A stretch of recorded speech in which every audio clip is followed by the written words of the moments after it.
My father was dying and we were running out of money. That's the truth I usually leave out when people ask how I ended up married to a blind woman. They like to imagine love first, sacrifice second. Reality was uglier than that. At 52 years old, I was desperate, exhausted, and watching the strongest man I knew fade into a hospital bed that smelled like disinfectant and quiet fear. Before I tell you what happened next, subscribe the channel and let me know in the comments where are you watching from. It helps more than you know. My father was 74 and cancer had made short work of his pride. Treatments were expensive. Insurance fought everything. I worked long hours, slept in waiting rooms, and learned how quickly dignity disappears when bills start arriving faster than hope. That was when I met her. She was 48, soft-spoken, polite in a way that felt almost old-fashioned. She told me she was blind when we were introduced, said it calmly like it was weather information, not apologetic, not dramatic. I remember noticing how still she was, how carefully she listened, how she tilted her head when someone spoke as if collecting the shape of their voice. Her family was wealthy, quietly wealthy, the kind that didn't advertise it but never worried about money either. When I learned that, something cold and practical formed in my chest before I had time to feel ashamed. I married her 6 months later. Not for love, not at first. I told myself it was temporary, that I would take care of her, make her feel safe, and use the stability to get my father through treatment. I promised myself I would grow into the role. That kindness would turn into something real if I gave it time. For 4 years, I was her eyes. I described sunsets, I read menus, I arranged her clothes by texture and memory. I told her who entered a room and when people smiled. I guided her hand to door frames and cups of coffee and pages she pretended not to see. I fed her, buttoned her coats, held her elbow when we crossed streets. I narrated the world like a patient tour guide, convinced that this was what duty looked like. She never stumbled. That should have bothered me more. My father passed in the 2nd year of our marriage. Peacefully, they said. I paid the bills, I paid the debts. I stood at the funeral holding her hand while she wore dark glasses and leaned into me just enough to look fragile. I stayed. By then, the lie had grown roots. The money was no longer the reason, habit was. Routine. A strange, quiet comfort in being needed so completely. Then yesterday, everything cracked. I came home early. Earlier than I ever did. The house was silent in that way that feels wrong, like it's holding its breath. I walked toward the study and stopped. She was sitting at my desk. My diary was open in her hands, not touching the pages carefully, not tracing lines with tentative fingers. She was reading. When she heard me, she didn't flinch. She looked up, locked eyes with me, and smiled. In that moment, I realized something terrifying. I hadn't been guiding her through the world.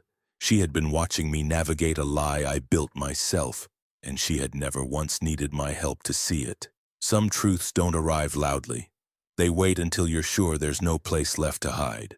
I didn't speak, not because I couldn't, but because the words refused to line up into anything useful. My mouth opened, then closed again, while she sat there in my chair. My diary still open in her hands like it belonged to her. She didn't rush to explain. That was the first thing that unsettled me. She simply closed the notebook, placed it carefully on the desk, and rested her palms on top of it. Calm, unapologetic, completely unafraid. "You came home early," she said. Her voice was steady, familiar. The same voice that had asked me to describe clouds and colors and faces for 4 years. The same voice I'd trusted without ever questioning what it saw. "You're reading," I finally said. "Yes." No denial, no scrambling. Just confirmation. I stepped closer, heart pounding hard enough to feel in my ears. "You're not blind." She tilted her head slightly, a gesture I had interpreted for years as vulnerability. Now it looked like consideration. I never was. The room felt smaller, like the walls had leaned in to hear the confession. I laughed once, a sharp, involuntary sound. "Then why? Why let me do all of that?" She stood up slowly, deliberately. I noticed how confidently she moved, how she didn't reach for furniture or hesitate before taking a step. All the things I had carefully ignored. "You offered?" she said, and I accepted. That answer landed harder than anger would have. I thought of every morning I'd narrated the news aloud, Every time I'd guided her fingers across a countertop she clearly knew by heart. Every description of my face in the mirror, of my own expressions delivered to someone who could already see them. "You watched me," I said. "Yes." The word was soft, honest. "For how long?" "All of it." I felt sick. She gestured toward the chair and sat again, folding her hands neatly in her lap. "You married me for money," she said, not accusing, not emotional. "You needed it. Your father needed it." My chest tightened. "You knew about that." "I know more than you think," she replied. "You were very thorough in your diary." I had written everything. My guilt, my justifications, the moment my father's treatments had been approved, the relief, the shame that followed. I had believed those pages were private, safe. "They were my thoughts," I said. "And now they're mine too," she said quietly. "We've been sharing everything else for 4 years. Why not that?" Anger finally flared. "You let me humiliate myself." She met my gaze. "No, I let you reveal yourself. That stopped me cold." She stood again, walking toward the window. Sunlight streamed in, illuminating her face without obstruction. No dark glasses, no squinting, just clear, observant eyes that had been studying me longer than I'd ever realized. "I needed to know who you were when you thought no one was watching," she continued.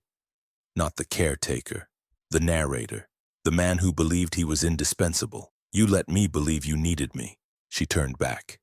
"You needed to believe that." Silence stretched between us. I thought of my father's funeral, of her leaning into me, of how real it had felt, how genuine her grief had seemed. "Did you ever care?" I asked. She didn't answer right away. "Yes," she said finally. "That's what complicates things." I sank into the chair opposite her, suddenly exhausted. "So what now?" She smiled faintly.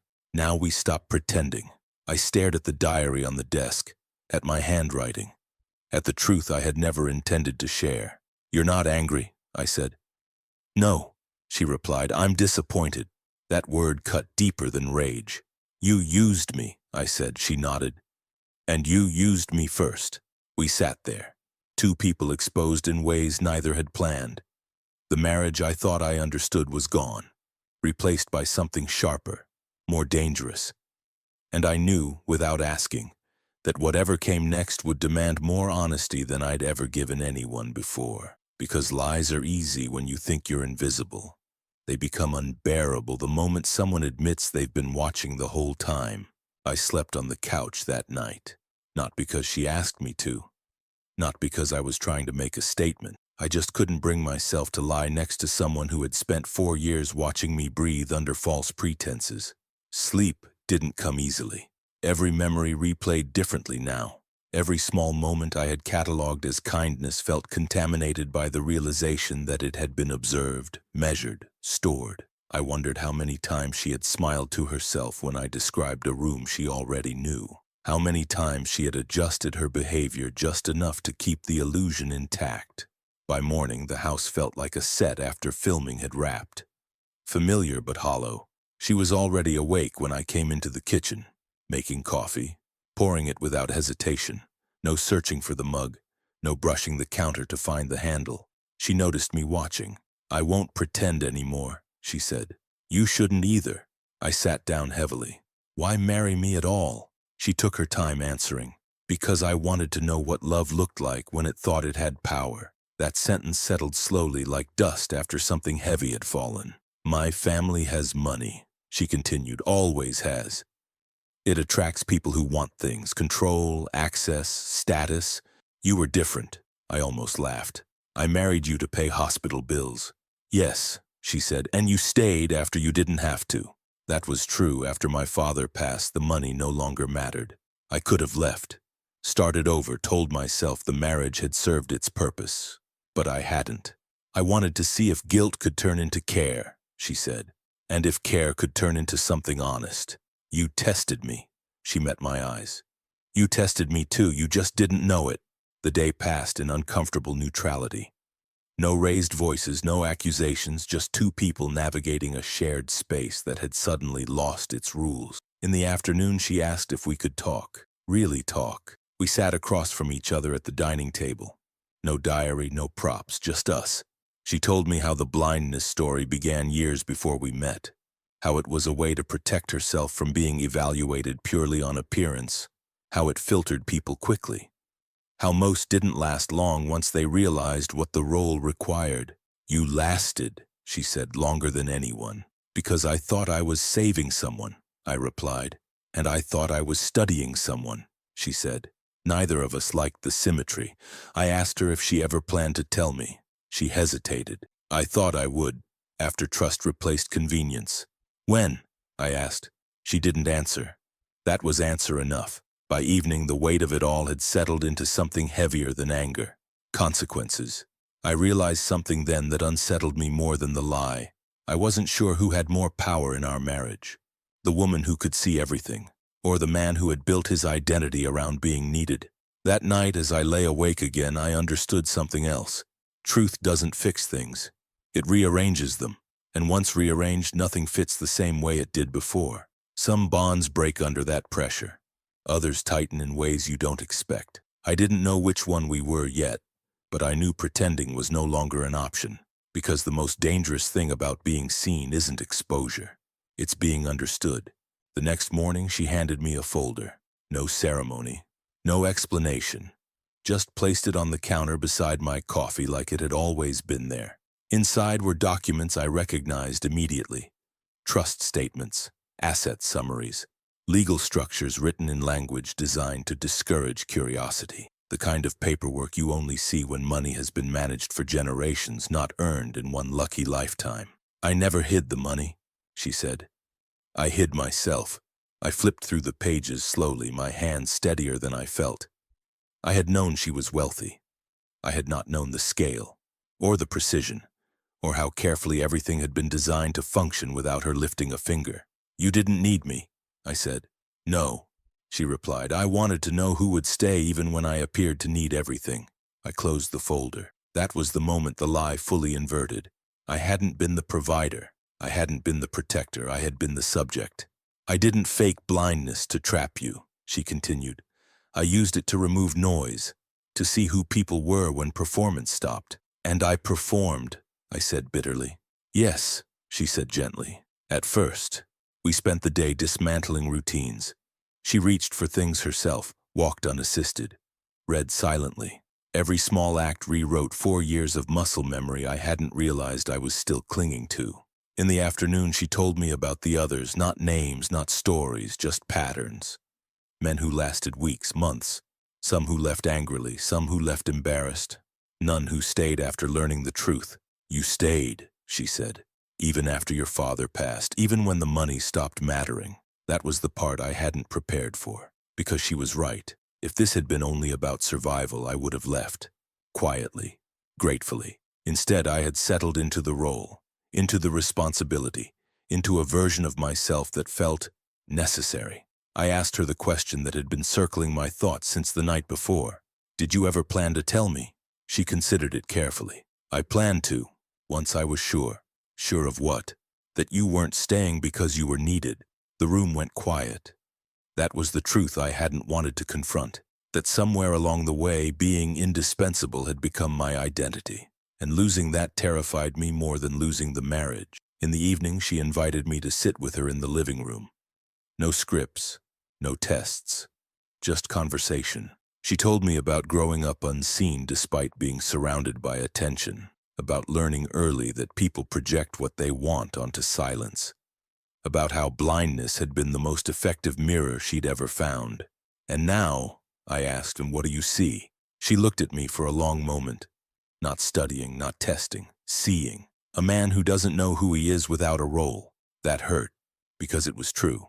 I went to bed that night knowing something fundamental had shifted, not just in our marriage, but in me. The caretaking was gone.